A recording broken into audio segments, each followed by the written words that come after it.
को ब्रह्म मुहूर्त में सुबह सुबह कमल के फूल पर लहर तारा नामक एक तालाब के अंदर कमल के फूल के ऊपर आकर परमात्मा विराजमान हुए थे शिशु रूप में।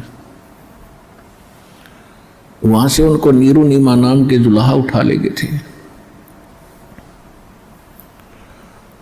और धीरे धीरे जुलाहों के यहाँ पालन पोषण होने से उनका जाति सूचक नाम जुलाहा कबीर बना।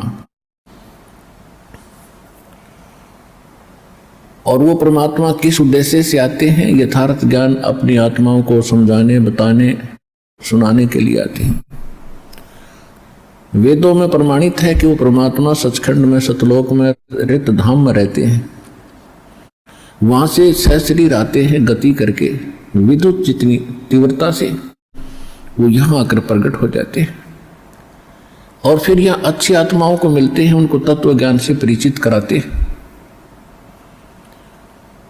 ये वेद बताते हैं और वो एक कवि की तरह आचरण करते हुए इधर उधर अपने अमृतवाणी का उच्चारण करके ऊंचे स्वर में लोकोक्तियों के माध्यम से, शब्दावलियों के माध्यम से, साखी और दोहों के माध्यम से अपना ज्ञान स्वयं सुनाते फिरते हैं, जिस कारण से उनको एक प्रसिद्ध कवि की भी उपाधि प्राप्त होती है, लेकिन वो परमात्मा होते हैं।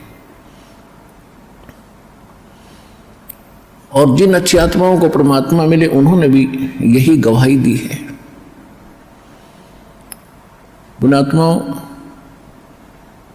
परमात्मा का पाना बहुत आसान है। अज्ञानता के कारण हमारे धर्म गुरुओं ने इसको बहुत कठिन बना दिया था। हमारे सदग्रंथ बताते हैं सीधा सा मार्ग है, बिल्कुल सिंपल साधारण सा मार्ग है, रास्ता है, साधना है। परमात्मा का नाम जपना है, नाम से मोक्ष होगा।